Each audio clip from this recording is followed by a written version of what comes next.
Hey, where are you guys? Oh no, what happened? I'm gonna stop really quick.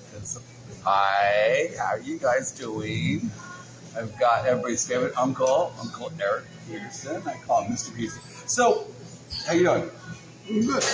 Good. Thanks for stopping by. I always see this place from pictures, but never from inside. So I'm glad I got a chance to come in. Okay.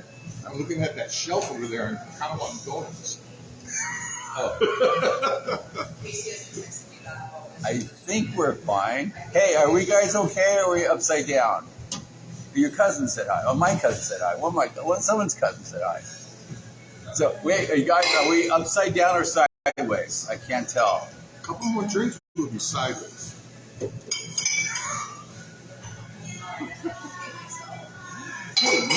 Okay, well, it doesn't matter. Let's go. Hey, so anyway, thank you for being here. So I always start like, how did you get into rock and roll? I'm not really sure. I mean, how far back do you want to go? I know how old you are, so. I mean, fine, because, John Hart was on the program, Yeah. and, Okay, my dad was kind of like a well-known businessman. Okay. And he knew a lot of different people in a lot of different businesses. Well, he knew one guy that worked for the radio station. And I have two older sisters that were teenagers in the late 50s, early 60s. So this guy that used to work for the radio station used to give my dad boxes Yikes.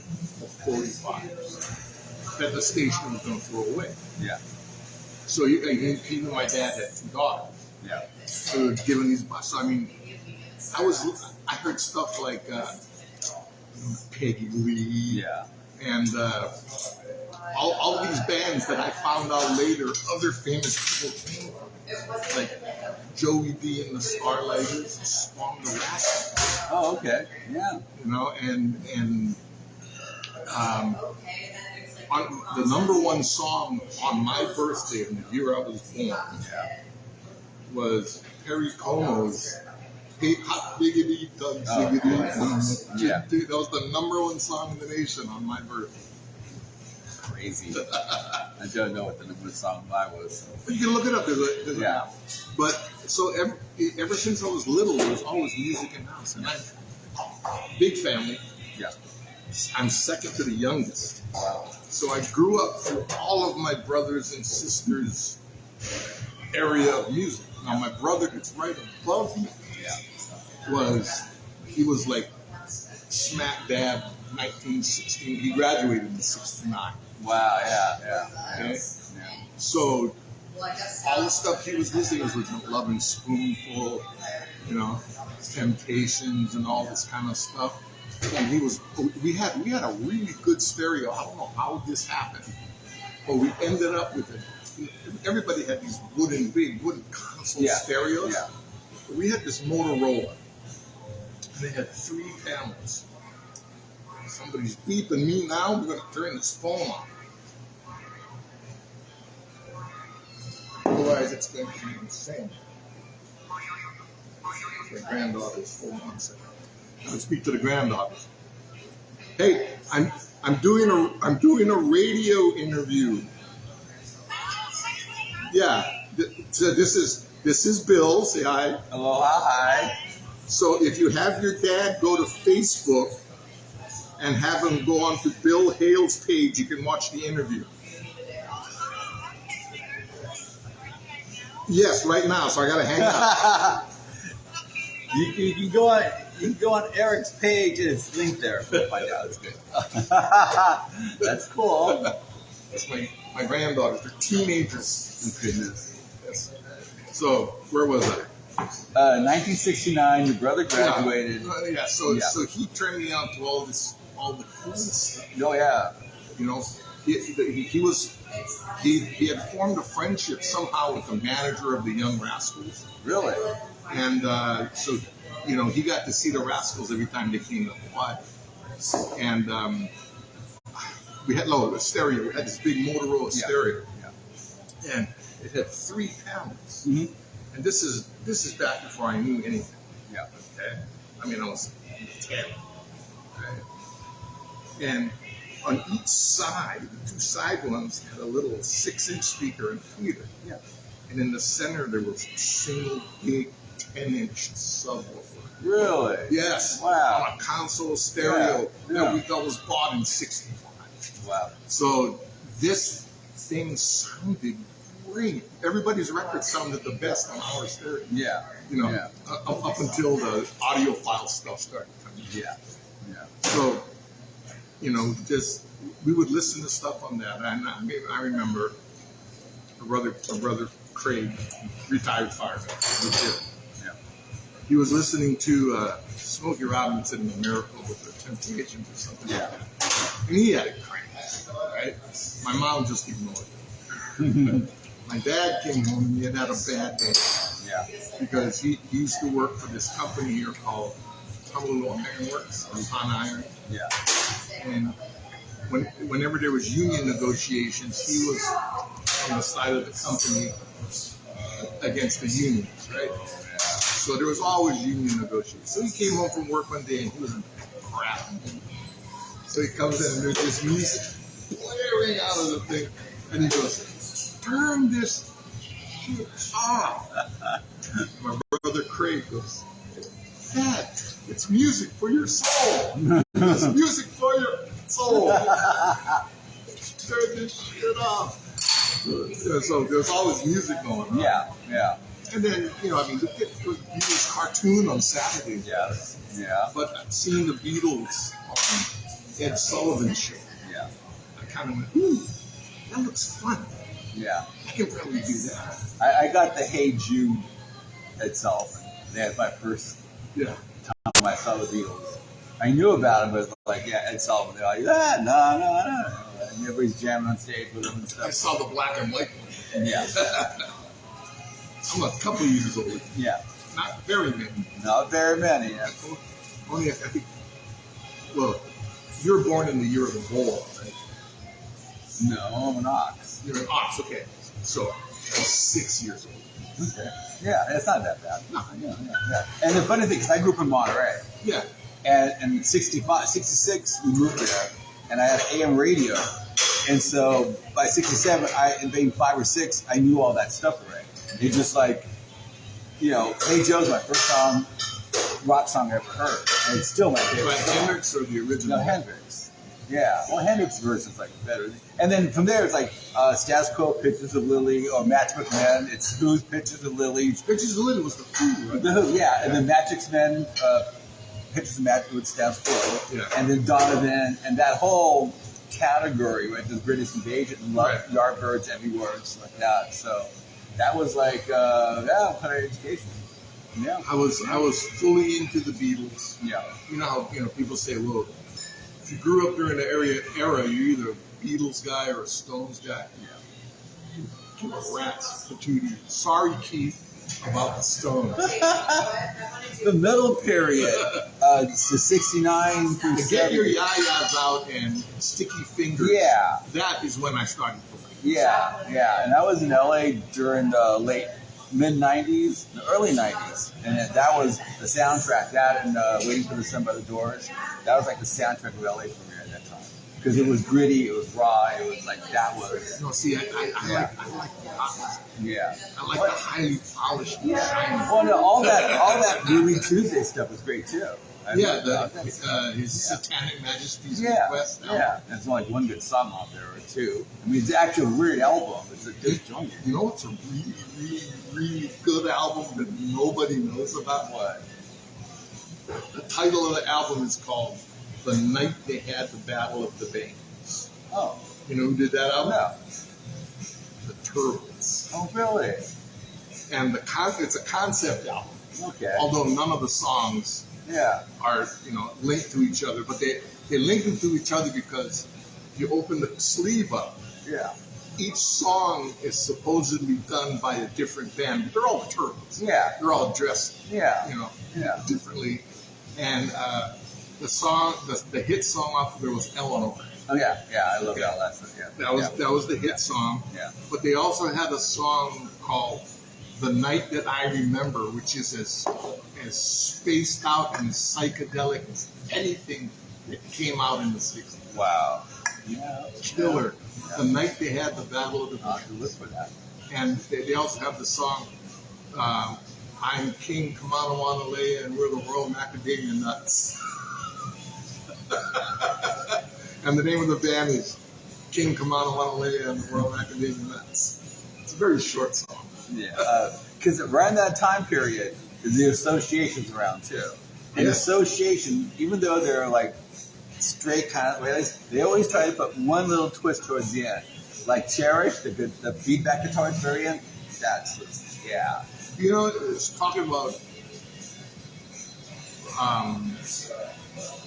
Pioneer. Yeah. Kingston Trio. Yeah. Kingston Trio, right? I think the only original member still in that band is a Punahou graduate. Really? Yeah. I did not know that. Hey, Henry, did you know that? Capono, because Capono was a Punahou grad. Yeah, no, but way before Henry. No, probably. Well, not. Way before. And then, okay, let's get to this point, because I think you either played, produced, sound engineered, stage light, almost everybody. Me? Yeah. Oh, yeah. Yeah, and that's a wealth of knowledge right there. I had to make money somehow. Yeah. And so that's kind of crazy. Yeah. Yeah. So before I think I met you, you were the lighting production, right? Or something like that. I never did lights. I was kind of too smart for that. Okay. Yeah. But I think wasn't that, I don't know for sure, like eggshell, whatever. No, I worked with Hawaii Stage and Lighting. Okay. All right. There. Got that straight finally. Hawaii, see, lighting is the biggest misnomer in the world. Yeah. Because there's nothing light about any of that. Oh, lighting. It's heavy stuff. Yeah. I just dealt with backlight. I did all that, the amps, drums, guitars, and stuff like that. Yeah. So I had a niche. So, okay, let's get this before. So, when did you actually get in the band? Did you, your effort, did you get in the band? 1968, 69. Okay, what was the band called? Oh, jeez. I don't know if that brain cell's still working. It was called Secondary Apprehension. Whoa, that's very 60s. Yes. Yes. And the bass player in the band ended up being a dentist. Okay. Don't know what the drummer ended up being. Yeah. I believe the keyboard player ended up being a doctor or a dentist. Yeah. And I ended up being you.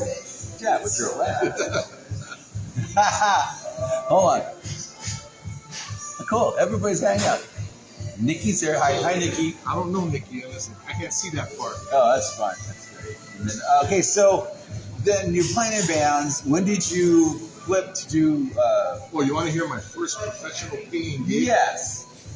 It was in that band. Okay. Secondary Apprehension. Yes. And the bass player's mom. Yeah. Now, we were all in intermediate school in 9th grade, and the drummer and the bass player are a year younger than us. Mm-hmm. So me and the keyboard player, our 50th high school reunion is coming up in October. So we were in the 9th grade, and the drummer and the bass player were in the 8th grade. So the bass player's mom at the time was the vice principal for the Hawaii School for the Deaf. Yeah. I'm laughing because So she asked her son if we would play for the thing, and they'd pay us up in the class. Wow. So we said sure. Yeah. So it was at this place in Aloha, it used to be called the House of Janice. It was down by underneath Liberty House by the escalators. It was a big restaurant. Yeah. It was in there. And what would happen was we would play the song. You gotta remember, this is the 60s. So the songs were like this long. 2 minutes, 20 seconds, 2 minutes, 30 seconds. Yeah. So we would play the song, and right about when we got to the last 30 seconds of the song, people would get up and start dancing. And then we'd finish the song, and they'd dance for like 10 or 15 seconds, and they'd turn around and look at it. Right? Because they were deaf.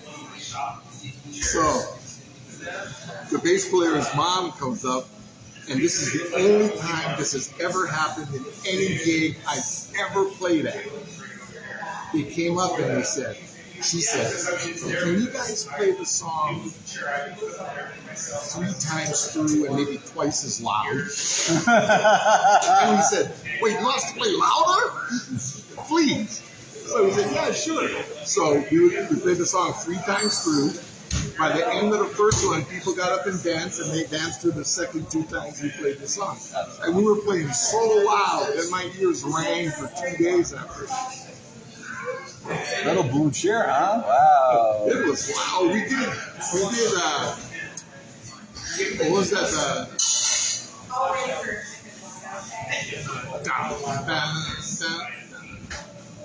Well, I'm going to raise a fuss. Summertime Blues. Yeah, the Blue Cheers did that. Yeah. So we did Blue Cheers version of that. Yeah.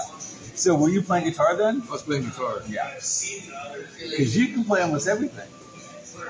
I kind of suck at bassoon. That's what I was going to say. I've seen you bass, keyboards, guitar. Yeah. Yeah. I'm basically a fairly decent guitar player. Yeah. And I'm a fairly decent bass player. And everything else is just, I can play it up to fool 80% of the people. Oh, you know I do. One thing that I'm lucky that I have is I have a pretty good feel. Yeah. So, like, there's the guy that plays keyboards with Stephen English project now. Yeah. He's really good. We actually have 2 keyboard players that play with us. One lives on the mainland, and one lives here. But they're both really good. They both can solo their asses off. You know? But you can tell that I lucked out on something. Because when the guy that lives here was learning this stuff for Stephen English, he goes, hey, that clavinet part in this song, can I play that? So he liked it. Yeah. Well, let's give a shout to Stephen. Yeah, of course, Stephen English project. Can we do a... Yes, anything you want. This Saturday at Whiskey Smoke from 6 to 9. Stephen English project. I'll be there playing bass. Yes. And you guys have a regular gig at Hawaiian Brian's, right? The studio, it's like Key Lounge. Don't you have like every Saturday or something? No. We have one Saturday a month as the Stephen English project. Yes. And we have one Saturday a month as a part of Cosmic Carter's Grateful Dead night. Yes. Which we played nothing but Grateful Dead songs. Yeah. With the Stephen English project night, we play Stephen's originals, which we're working on a album release to be released in July. Oh, really? But he's releasing a single every month until July. And who plays drums for that project? That would be Stephen Howard. And I put that photograph up when I gave you, and he commented, yeah, there's that Leslie. That's my list? Yeah. He's an amazing drummer. He has his feel is totally different than anybody else's. His rhythm is timing. He did that. Oh, yeah. Okay. Good segue. He did that Makana album. So, I didn't do the album. The blue one. Different game. Yeah, I didn't do the album, but I did the dates for that. Yeah. So basically, Stephen English's core band is that band. Yeah. Yeah. Me, Stephen, me, Stephen, and Stephen. Yeah. So I'm the creamy filling center in the Stephen sandwich. Yeah. And now to bring Makana into Makana sooner or later. In 2009, I guess he did the Guitar Magazine top players. Yeah. And then we were all talking, what's he going to do? And then you told me a story that he wanted to put an extra tuning peg in and pull that in the middle of the song and keep on playing. You remember that story? I don't remember. He wanted to do something with mixed tuning in the context of his 3-minute or 4-minute solo what he was doing. Right. And then you came, he was playing Indigos, Yeah. And then he said, you said that, well, maybe you can do something like that. Okay, let me tell this quick story. Okay, tell us the story. Macan is this amazing guitar player here. He's in Mexico now. Yeah. Aloha. Anyway, so he was running the island for a long time before he got political. Sorry, I had to say that. And so Guitar Player Magazine, and it was like George Lynch, Elliot Easton, the guy, Andy Summers, all judges. And he played like second or third. And he blew every way because all of a sudden he's playing. And we have this thing called slack key here. And slack key is a different tune. It's not the standard tune. It's one of the keys always. It's called open G. Yeah. And so what happens is he's playing, and then he, in the middle of the thing, and everybody's going, you can do that? And obviously he did that. And if he played last, he would have won. Probably. Excuse me, ma'am. And get Pabst Blue Ribbon from the buddy. I'm not sponsored, but hello. Yeah, so I thought that was amazing. You know. I think, because he called me up for Yeah, that. yeah. And he asked me, and I said, well, you would have to drill, you'd have to drill a keyhole in your, where the keys go into the guitar. There's little holes, and the tuning thing comes up, and you put the string and you tune it. Yeah. I said, there's these things called Scruggs tuners, which are made for banjo. Yes. Designed by Earl Scruggs. And what you can do is you can set 2 points, the upper point and the lower point. Okay? So let's say that the high string is tuned to an E. Yeah. That would be the high point E. Mm-hmm. You screw that little screw in there, and you turn the knob up, it'll stop. Yeah. And then tune down to a D. Or whatever note, and then you set the screw there, and that's where the note stops. So you can go bam, bam, bam, bam, and it'll always end up on the right note. Wow. And he does, if you listen to Earl Scruggs, he plays a bunch of songs where he uses those tuners. He usually uses it on his high string and his low string. Awesome.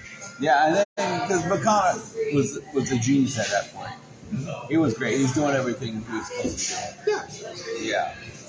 I haven't heard too much from him lately, but I just read a thing that he's in Mexico and working on new songs. Yeah. So that's awesome. Yeah. That's cool. Sooner or later we'll get it.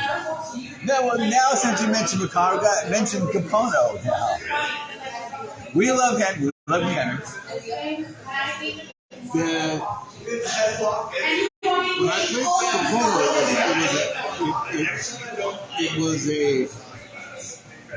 it might have been oh my God, we need somebody fast. Yeah. Because Mark, who was the keyboard player, thank you very much, was in Japan. Yeah. And they had a gig. Yeah. And they needed somebody quick. Because Mark wasn't going to be back for that gig. Yeah. And for 2 gigs after that. He was in Japan with the dad and the 2 kids, Mano and Dini. Yes. So, Mark Tanoy. Hey Mark. So, Leslie said, well, who are we going to get? Yeah. And Leslie goes, well, get Eric, he has a Leslie. Because I have a Leslie for my organ. So they called me up, and that picture has the Leslie in it. Yeah.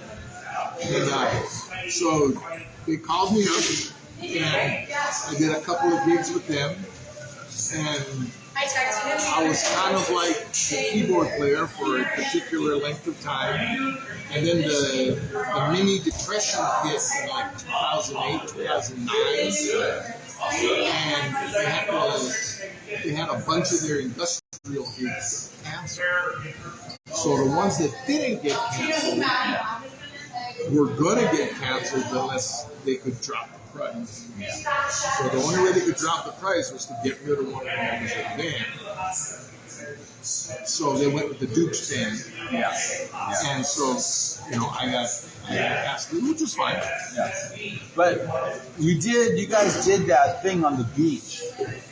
Remember that show? It was a concert on the beach that he ended up with that pretty cute skit of Michael Jackson. He played another guitar. Oh, yeah. And an unreleased Wild Hawaiian track that he played on. That one last song, yeah, I forgot what it's called, but it was unreleased. Yeah, he acted like a big. You told me he was doing like this YouTube guitar thing. Was that? Did they release it? I don't think they released any of that. Yeah, no. The Wild Wine came out. This is after. Yeah. I was trying to do an Edge imitation. Yeah. With the echo. Yeah.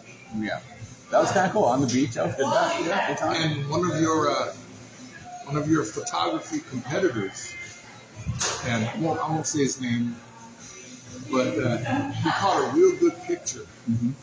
And it was when the smoke was coming up and the lights were on, and it's just me in a silhouette. Yeah. And in the very bottom under my guitar, there's a little silhouette of him.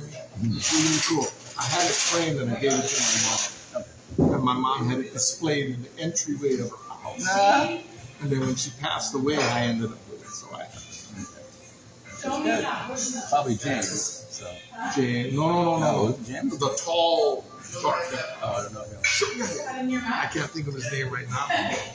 Tall, very, very circular. But so, as a fan, what are some of your favorite gigs you ever saw? My probably all-time favorite gig I've ever seen was probably Little Feat at Andrews Amphitheater. Where's that at? University of Hawaii. Oh, really? I didn't know that. Wow. So, because you got to see, that's good. Little Feat. And then 2 days before that, I saw Weather Report at the Shell. Wow. And at the Little Feat concert, Jocko came up and jammed with Little Feat. Yeah, that's a chicken skin moment. Yeah. And because I was playing music for John and Randy at Hawaiian Eyes. Yeah. So I was their bass player. And our manager was the concert promoter, John Leonard.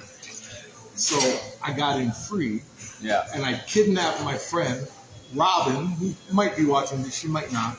But I kidnapped her. She'd never heard of Little Feat. Yeah. I said, you gotta take the night off, man. I'll buy the film.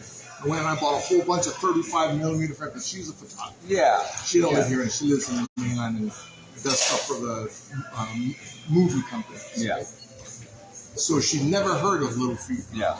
So we got in early. We were sitting in the front row of Andrews, right? Little Feat was where the bottles are. Wow. Okay.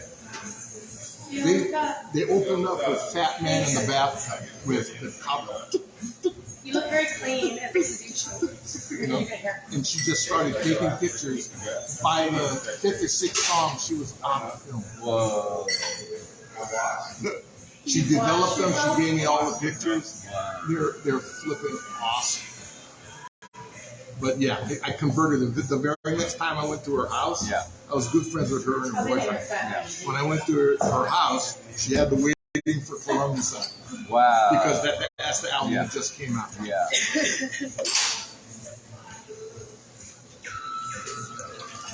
So Jocko's a legend in his own. Jocko's nuts. Yeah. Which is funny because Jocko at one point and Cliff Burton look exactly the same. It's crazy. They both have that bass player look to them. Mm-hmm. Yeah. The other best concert that I've ever seen was one of my down the street neighbors. Mm-hmm.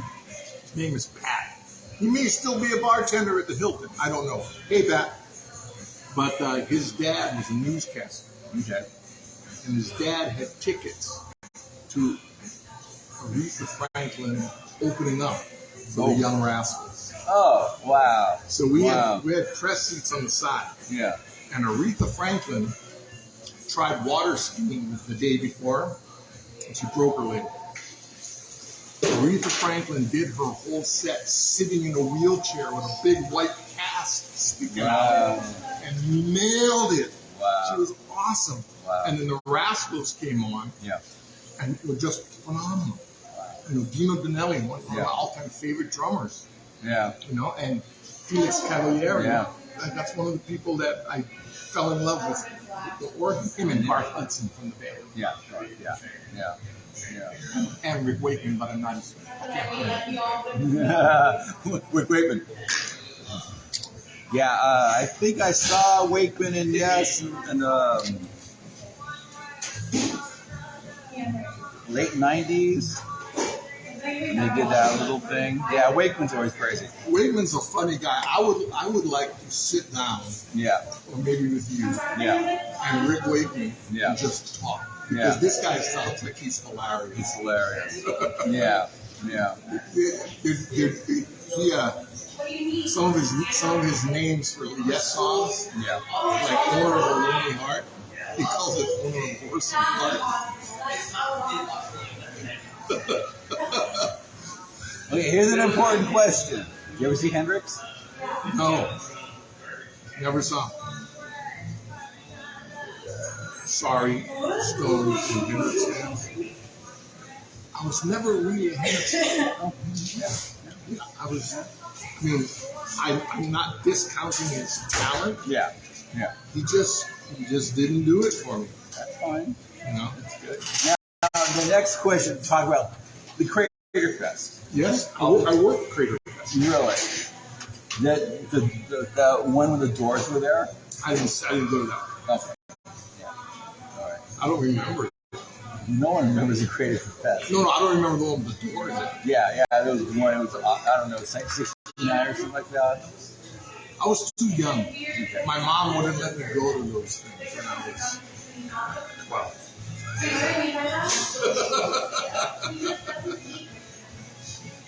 I can only imagine the massive humanity walking through the little tunnel and getting to that field. It was nuts. I worked at one, Yeah. and I had a gig the night before. So I had done the gig, I had gone home, taken a shower, gotten clothes, gotten some snacks.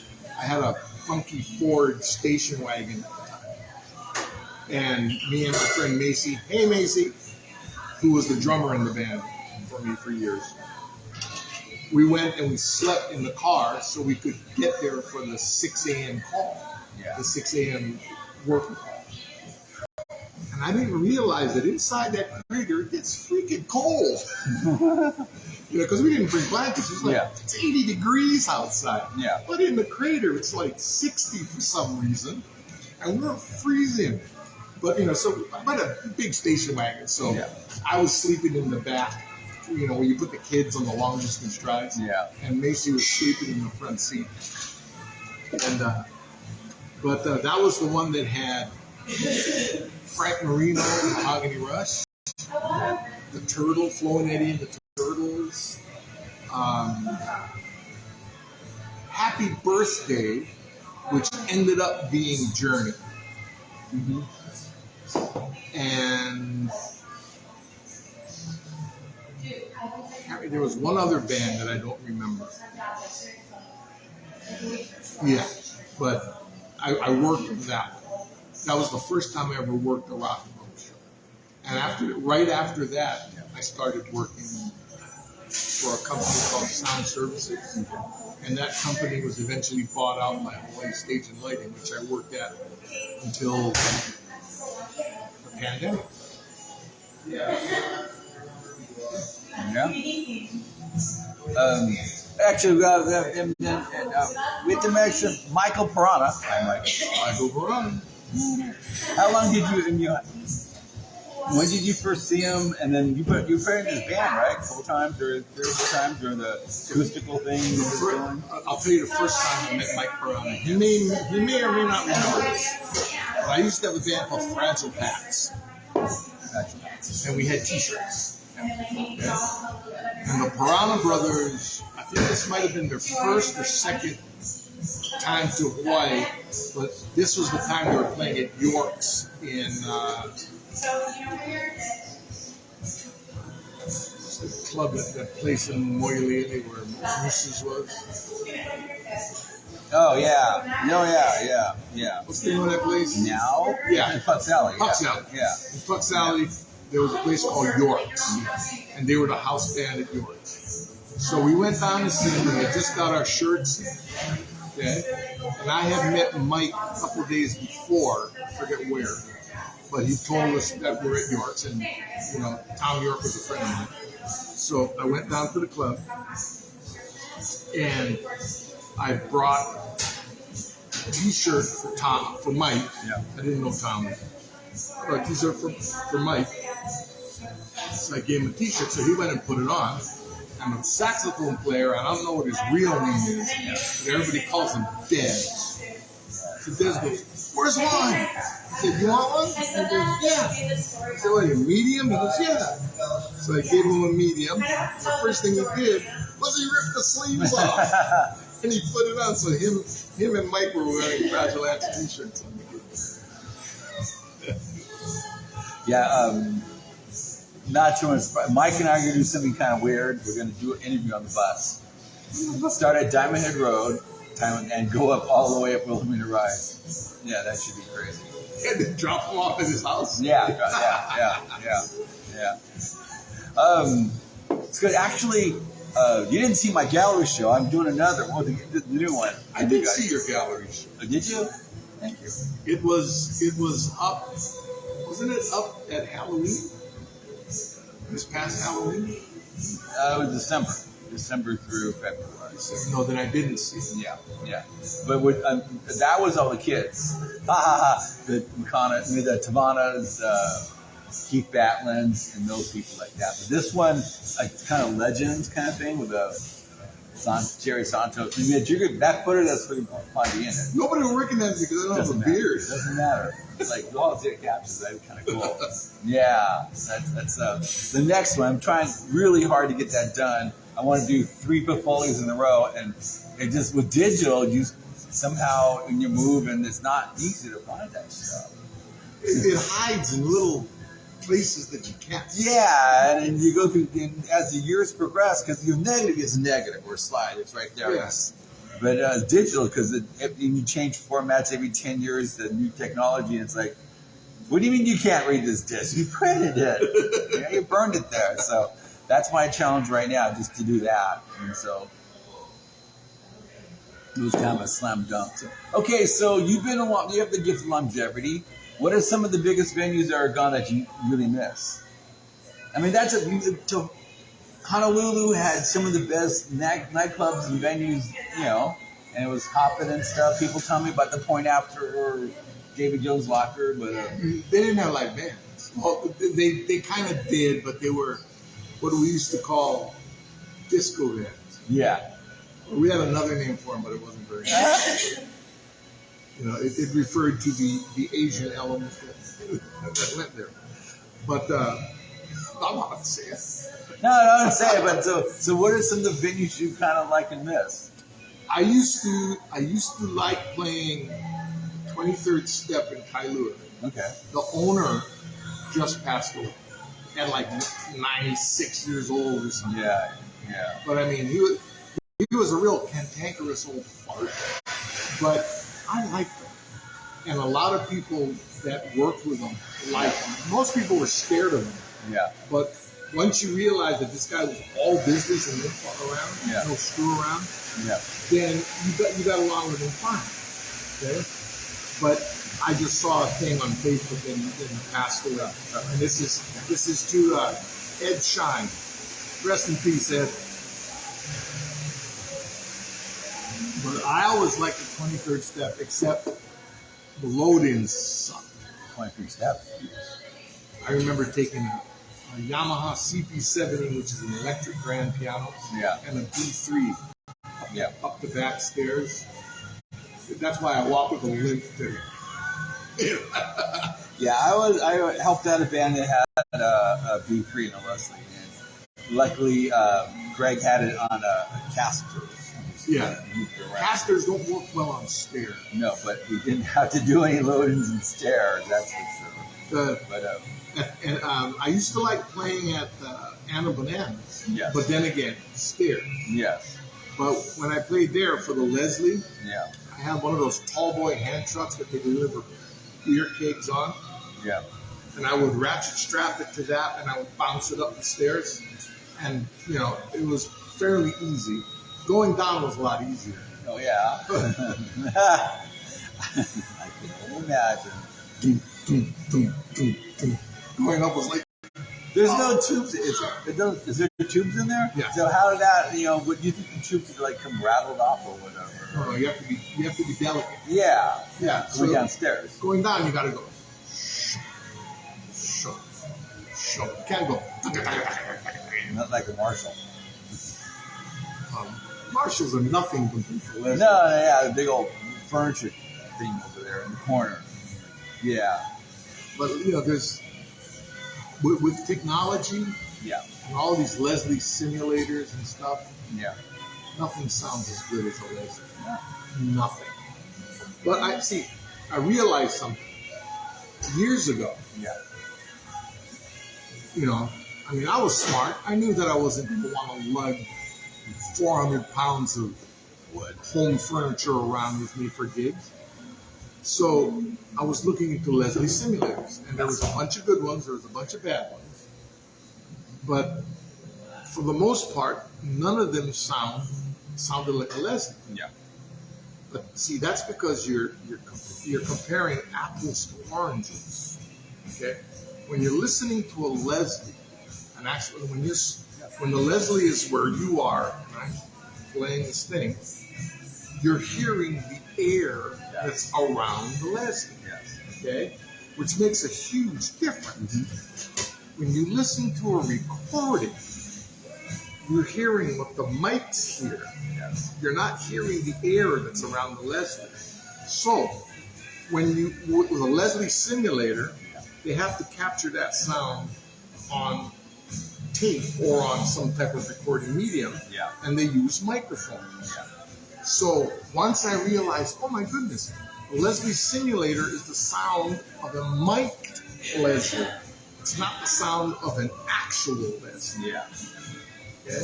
So once I realized that, I could set it and configure my tone control so it sounded, like a mic Leslie. Yeah. So Leslie simulators. Well, since we're on that topic, what was your first keyboard? And did you ever have an emulator? I never had an emulator, but my friend that owned all the Nords in this picture. Yeah. Should we show the picture? Yeah. This is the C&K 35th anniversary back in the day concert where Eric Petersen is the Lord of the Nord, thanks to Keith Luke, K2L2 Synthesonics Inc., my good buddy. And I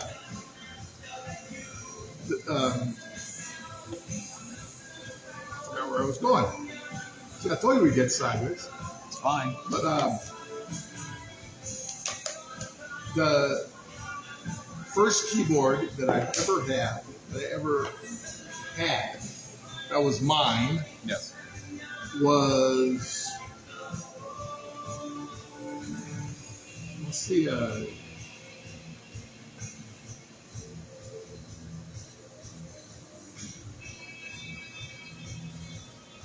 maybe a D50, Roland D50. Okay. Yeah. Roland D50 might have been the first one done. Yeah.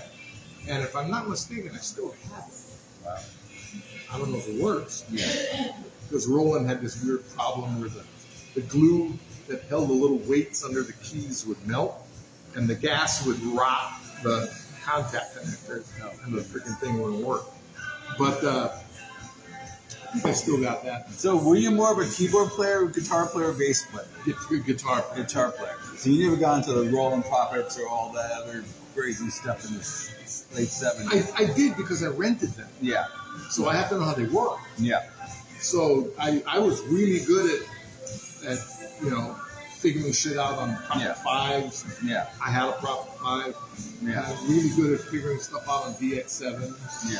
Because that time period between like the mid 70s to the early 80s, that instrumentation thing really, well, as Jordan Brown plays, that came to life. I mean, it was you had to and twiddle this and put it over here and twiddle that knob and My favorite Prophet 5 gig yeah. that I rented equipment too. It's Joe Jackson. Oh, really? Yeah, I rented Wow. the Prophet 5 to Joe Jackson. Yeah. And that, A wealth of knowledge. he was a surprise. Oh, yeah. Because I'd never heard of the guy. Oh, really? You know? What year was this? It was when Steppin' Out came out. Oh, okay. It's like 82. Okay. Now, you know me, Yeah. okay? Yeah. You're a tall guy. Yeah. I'm taller than you are. I'm on. Yeah. Joe Jackson's as tall as I am.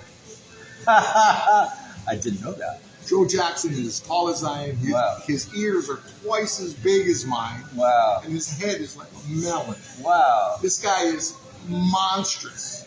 Okay? Didn't know that until I saw him. Yeah. One of the best concerts I've ever seen. Because his first album was legendary. Because he was before heavy metal. There's a big gap. Is that the one with the two shoes on it? Yeah. Yes, That's that's a sharp. great record. It's an amazing album. It's like it's not punk, but it's not like new wave, but it's like I got into that after I bought yeah, Steppin' Out. yeah. The next one's good too, but the first one's legendary album. What was What was before Steppin' Out? No, that was I don't remember what it's called, but it's a kind of a cartoon kind of drawing. You know what else? Anybody out there, Joe Jackson fan? Second album, come on. You know who else surprised the crowd? What? Was a guy who is his birthday is like a day or two after mine. Mm-hmm. Elvis Costello. Oh yeah, that's the same time frame, same record label. Now I never paid attention to any of that stuff Yeah, until yeah. the Spike album came out. Oh, okay, that's way after. Way. Yeah, yeah, Spike album came out. They had the song Veronica. yeah. So I was listening to this and I'm going, holy crap, this sounds like a Paul McCartney song. I didn't know that Paul McCartney's playing bass on it and singing on it. Yeah. Okay? And because Costello's first three albums are great. Yes. They're still raw before they got to... I went backwards. Yeah. But I got turned on to Elvis and the Spike era. Yeah. And then I went backwards. Yeah. And then there's a song he does that I'll think of it in a second. Oh, whatever happened to peace, love, and understanding? Yeah, Armed Forces. Yeah. I didn't realize that's a Nick Lowe song from Rockpile. Yeah, I saw Rockpile. Yeah. Well, Nick Lowe was the producer, all that stuff, and he did Dave Evans stuff. He did And he was also married to Carlene Carter. That's right. Yeah. And he also did the song I Knew the Bride when she used to rock and roll. Yeah. And here's one for all you people that don't know. The song,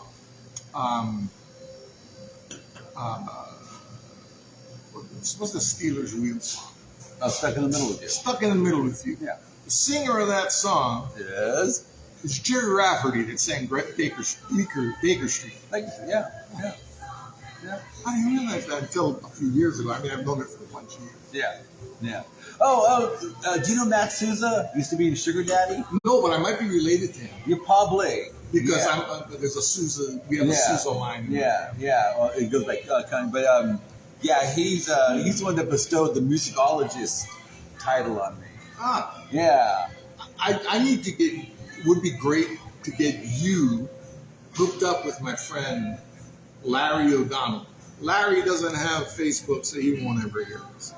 But Larry O'Donnell, our nickname for him, because my brother's name is Larry, younger brother. So to distinguish the two of them apart, we called him Coast Guard Larry because he was in the Coast Guard. Yeah. So he's retired now. Yeah. But this guy knows more about music than any non-musician I know. Wow. This guy knows fucking everything. You know, I'd be thinking of something and can't figure it out, and I call him up, and it's funny. Whenever I call him up, if his phone rings, because you'll see that it's me calling. His phone rings and he'll go, dude. And if I see his number calling, I'll answer the phone and go, dude. But when I first moved here 22 years ago, I used to hang out at a place called the Deep End, Miley Square Court on top. And they would have trivia nights. If I wasn't there, I'd get phone calls. Hey, Bill. It's like, all right, first it'll cost you a beer. Okay, no problem. What does Roy Thomas Baker have in common with Journey, Queen, and the Cars? produced them all. Did you have to know this, that Rick Wakeman played on David Bowie's shit? Yeah. Wakeman's a crazy character.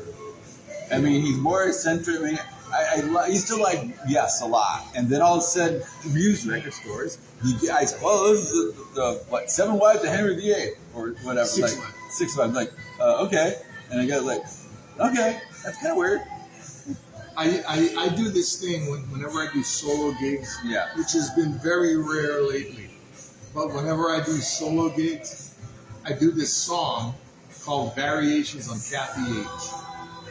And it's basically Rick Wakeman's Catherine Howell. Yeah. But I play it on guitar. Yeah. So Yeah. it's not exactly the same, but it's the theme of that. But I got Variations on Kathy H. Now, saying that, so what? I'm going to put this. What legends did you really grow up loving that you got to see? Well, the guy from the Young Rascals, obviously. I got to see the Rascals. Yeah. I'll tell you, one legend that I saw that I thought was going to be a total waste of time, but turned out to be like a oh my god moment. Neil Diamond. Of course he's going to be great. Oh no, he wasn't great. Yeah. He was phenomenal. Yeah. It's Neil Diamond. Every song he played. Yeah. It's okay. Let me set the stage. I'm working for a White Stage and Lighting, and I rented my 7-foot Yamaha Grand piano to the show. Yeah. And I also met my friend Eric Bikalis on that show, and he just had a birthday. Happy birthday, Eric Bikalis! And he was the electric keyboard player and flute player. Okay. Yeah. Lives in Tennessee, I think. His daughter is amazing harp player. So, I deliver the piano, everything gets set up, and they say this is for some future Farmers of America convention. I don't know. They all run into each other. And I was told, come back at 10 o'clock to pick it up. Yeah. So it's at the Hilton Hall Ball. So I come back at 9:30. Yeah. I have my flatbed truck parked outside. I show up and they go, Neil hasn't gone on yet. Ah. What do you mean? He goes, the farmers are talking to you. So Neil was scheduled to do 50 minutes, right? Yeah. So he comes on, he does his show, Yeah. and so I sat and listened to the entire show, except for the list classical music that he did in the middle of the show, which is about 10 minutes long. Yeah. Every other song he played was a top 10 hit, and he wrote it. Yeah. Yeah. It was amazing. Yeah. It's Neil Diamond. Neil Diamond. The guy was freaking amazing. Yeah, and that was probably one of the best shows I've seen. Yeah. I mean, just, it wouldn't be the Monkees without Neil Diamond. UB40 wouldn't have a hit without Neil Diamond. So. And then other greats, okay? I saw Little Richard. Oh, really? Wow.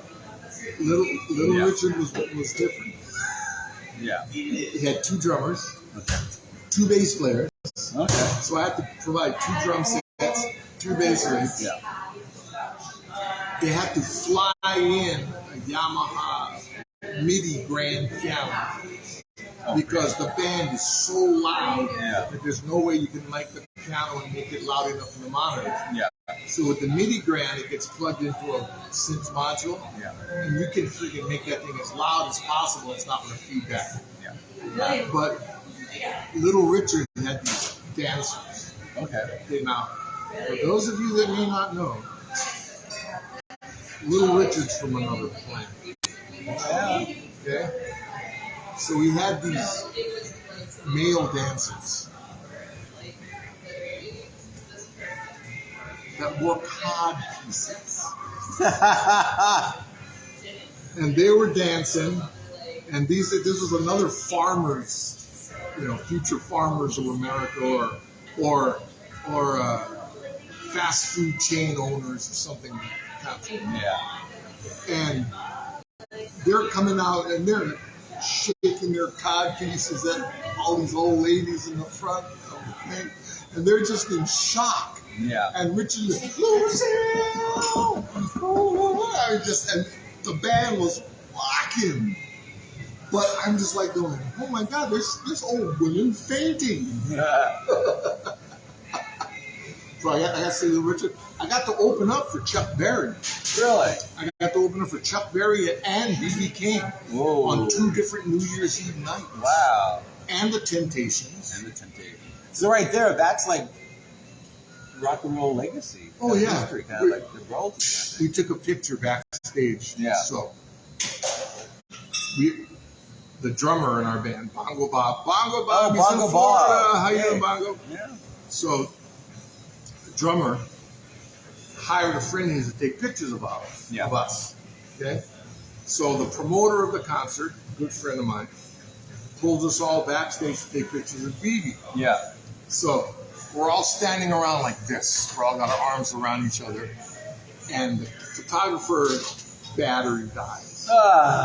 He goes, hold on. He goes, hold on for a second. And he goes, and BB King goes, you know, when men stand around together with their arms around each other, that's how rumors start.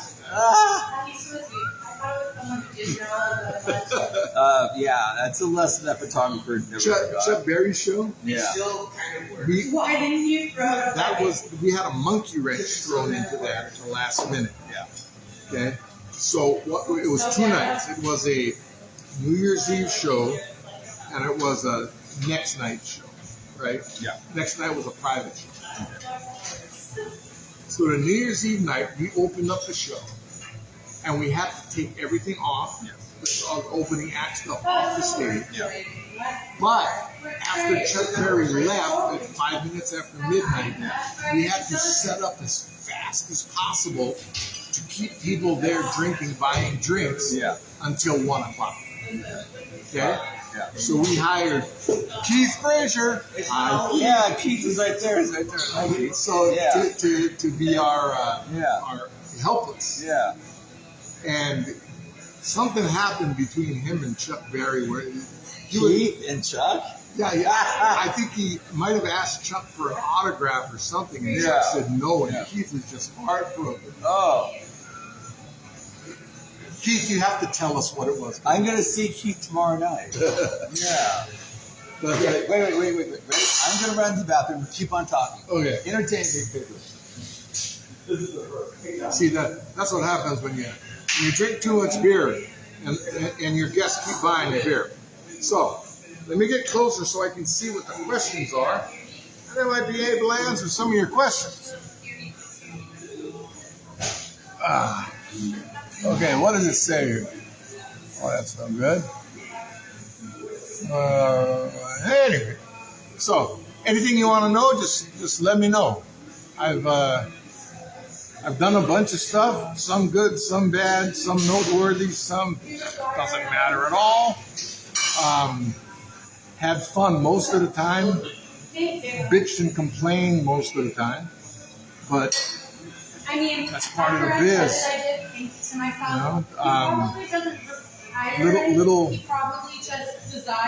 Little history.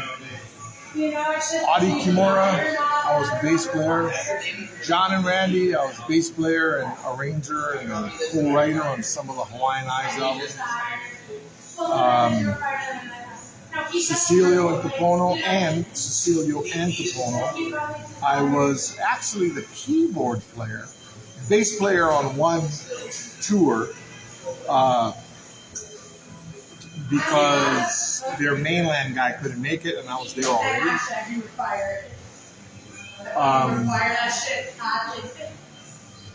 Bass player, keyboard player, guitar player for Makana. Keyboard player for House of Spirits with Stephen Inglis, Bill Kreutzmann from the Grateful Dead, and Calvin Schaefer. Hi, Calvin.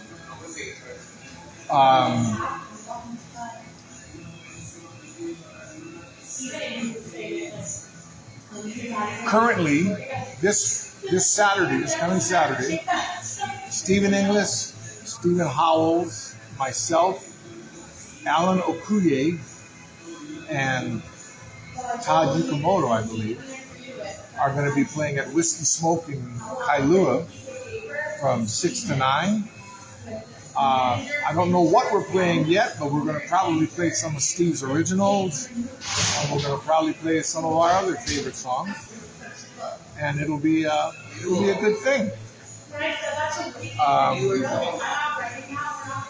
We're getting ready to, that band, Stephen Inglis Project, getting ready to go to Miami to do a 70th birthday party for this guy who's soon to be a new friend of ours. But that's going to be fun. Road trip, yay! And that'll be very interesting. Okay, Bill's on his way back. I can hear him. Here he is. So 5, 4, 3, 2, 1. Here's Bill.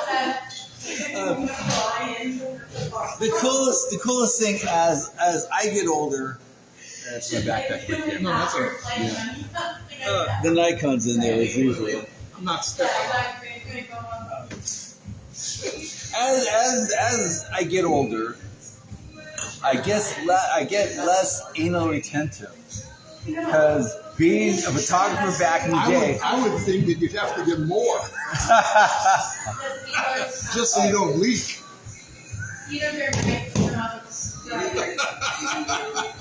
And so what I kind of figured out, well, I guess you'll like this part. Okay. I hated records because I hated that.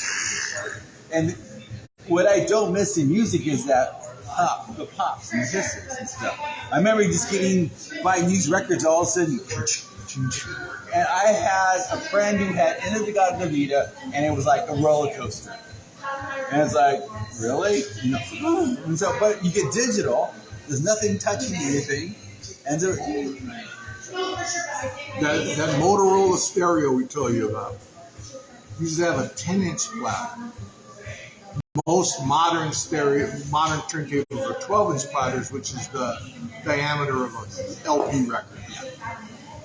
So I bought this album called "Hang On to Your Life" by the Guess Who. yes. And Guess Who recorded for RCA. And whatever company pressed the RCA records, they pressed it on this really light vinyl. I mean, you could like fold it in half and it would spring back and forth.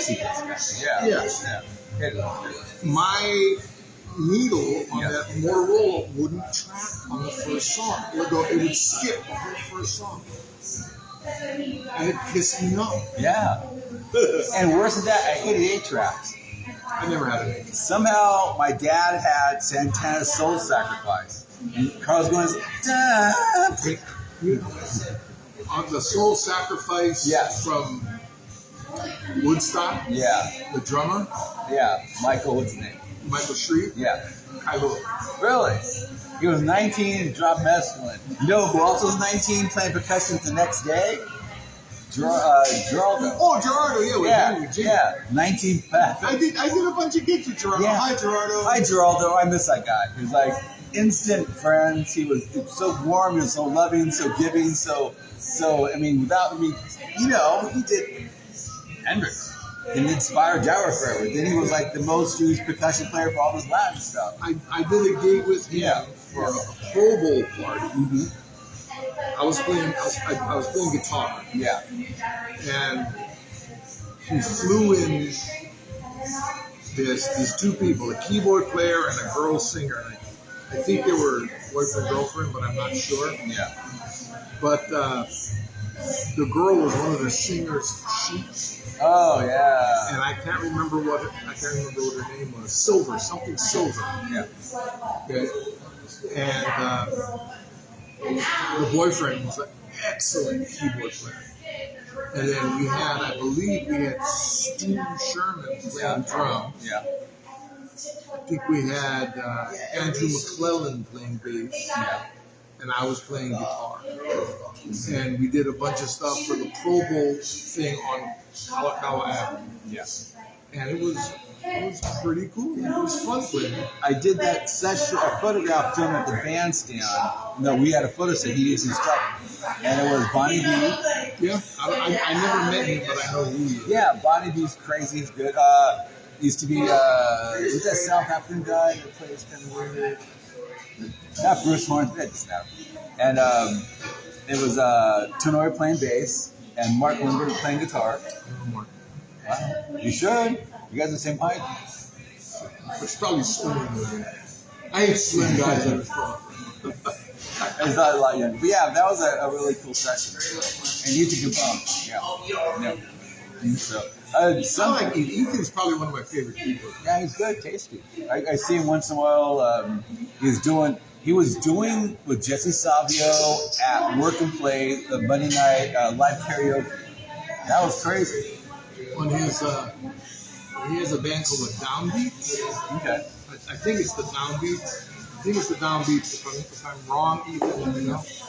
But they were recording an album, and I said, dude, it sounds like you guys need a B3. He goes, well, I would love to use a B3. I said, well, I got the next best thing. So I brought my Leslie and my Ford CX3, and I let them use it for the whole session.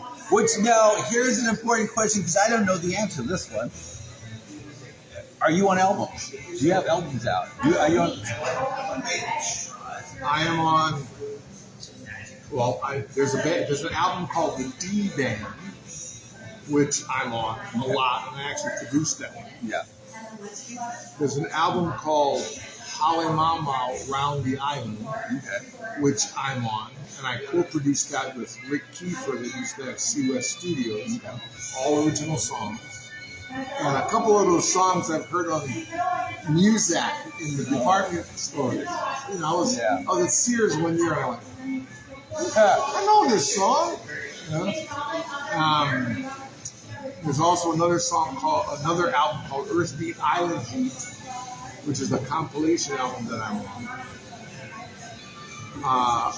I'm gonna be on the new Stephen English project album coming out in July, and I'm on all the singles that are being released, a new single each month. Yeah.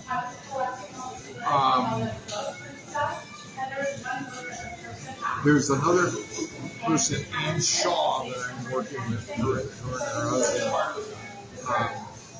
husband, Rick, and they're putting together a CD and an album, and I'm on that, and I'm playing bass, electric guitar, acoustic guitar, and keyboard, depending on the song. Yeah. And some of that stuff is sounding real good. If we could play some of it now, I'd let you hear it, but we can't, so I'll let him hear it later. Yeah, because you don't have the Eric Petersen webpage. I used to, but no, this is not like, because this man's so humble, so knowledgeable that it's good. I like that. I mean, that's why we're here talking about all this stuff. I have friends for years. Yeah. That I've known for years. Yeah. Like probably one of the best guitar players that I know. His name is Fred Schroeder. You know Fred? No, I don't. He used to play in a band called Hiroshima. Oh yeah. Okay. He also used to play in a bunch of bands here. He now lives in California. Plays with a bunch of people up there. He calls me almost every day to ask me questions about how shit works. Cecilio from Cecilio. Yeah. He calls me whenever he can't get something to work right. Yeah. He calls me to find out why. Yeah. And I can usually fix it over the phone. He's involved. Okay. Yeah. So it's like somebody once said, I'm like the Cliff Clavin of music. I believe that. But it's good though. I know a shit ton of useless information, but it's only useless until you need it. That's right. When I'm at Hawaii State, and I can't remember what concert we were doing, but the band had just flown in from the mainland. Okay? So when you fly in from your mainland, your guitars, if they're in a big trunk, there's like 8 guitars, 5 guitars. They're in the cargo hold of the airplane. And it gets really freaking cold. And oxidation forms of the aluminum parts on the inside of the guitar. So you plug your jack in, and you play it. Sometimes it goes. Right? All you gotta do is unplug the plug, spray some contact clean, and plug it in. Sometimes you don't have contact clean on it. So this guy comes up and goes, "Hey, your plug's screwed up." I said, "No, my plug is screwed up," because I was supplying the wire. So I go up, I unplug his guitar, I lick my fingers, I wipe spit on the thing, I shove it in the jack in his guitar, I twist it out, pull it out, wipe it on my pen, shove it back in, and he plays, and the static is gone. And he goes, "What the hell did you just do?" I said, "Fixed it." So that's awesome. I never, because once in a while you hear it, it's like, okay, where'd you come from? Yep, see, I face that shit all the time. Yeah. A little spit, because your saliva is acidic. Yes, it's also healing too. Anyway, this is a long story. It's a dog story. How you doing? I'm doing good. Good. Good to see you, man. Yeah. I've known you for a long time. No. At least 10 years, at least. Because I was with CMK in 2009. Yeah, and it's 12, 13 years. Yeah, and I think we probably saw each other before, because the minute I saw you, got, "Hey, you're Bill," kind of thing. But my reputation kind of precedes you once in a while. Okay, wait for this. Okay, now, do you seek out music still? Or does music happen to you? Or you don't even listen to new stuff? I don't purposely go out and look for new stuff. Yeah. But every once in a while, something will grab me. Yeah. And it'll be new to me. Yes. It may not be new, in general, but it'll be new to me. Yeah. Trying to think of the last time something really. Starbenders. Oh. Because that's been being a journalist. I was, in the magazine for 10 years. And so that just happens all the time. And it's always been a quest for me. Since I'm not a musician, even though I can geek out the best of you guys, music's still the main thing for me. Right. And so it's a quest to find that sound that resonates inside you. I guess like a songwriter or a guitar player is a perfect example. You guys always look for that tone. I don't understand that part. I don't look for the tone. Yeah. The tone, okay, this is going to piss off a bunch of guitar players. Yes. Tone doesn't matter. And tone is not in your fingers. And the proof of that is, if I give you an acoustic guitar and ask you to play Eruption by Eddie Van Halen, it will not sound like Eruption by Eddie Van Halen. Why? Because it's an acoustic guitar. The notes will be the same, but it's not going to sound the same. So the tone's not in the fingers. The application is in the fingers. Tone is up here. Okay? And the tone you should be looking for is not, oh, this tone represents me. No, that's egotistical and that's very one-dimensional. The tone you should be looking for, this is for guitars. The tone you should be looking for is the tone that serves the song. Exactly. If the tone that serves the song the best is this whiny, noodly tone, that's the correct tone that you should be looking for.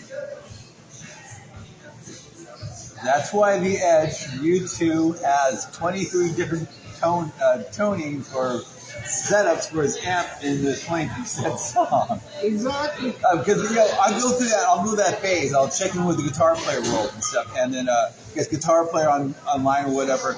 That big white guy, he interviews everybody, and they'll interview him and the guitar techs, and it's like this brings you to that one more perspective how things work. There's some guys like Billy Gibbons, and then it's like the interview too, where the guy has 3 computer banks. And every song has a different program. Years and years and years ago, Yeah. Edge's guitar tech used to be Kenny Loggins' guitar tech. There's Dallas Shoe. Yeah. And I met him, and he's a super, super nice guy. Yeah. And he's been Edge's guitar tech for years and years and years. But there's a bunch of different schools and stuff. Yeah. Okay? If you're a studio band, and your albums are what your definition of yourself is,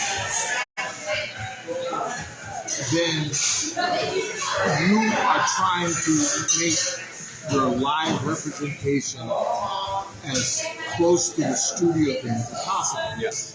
Pink Floyd. Okay?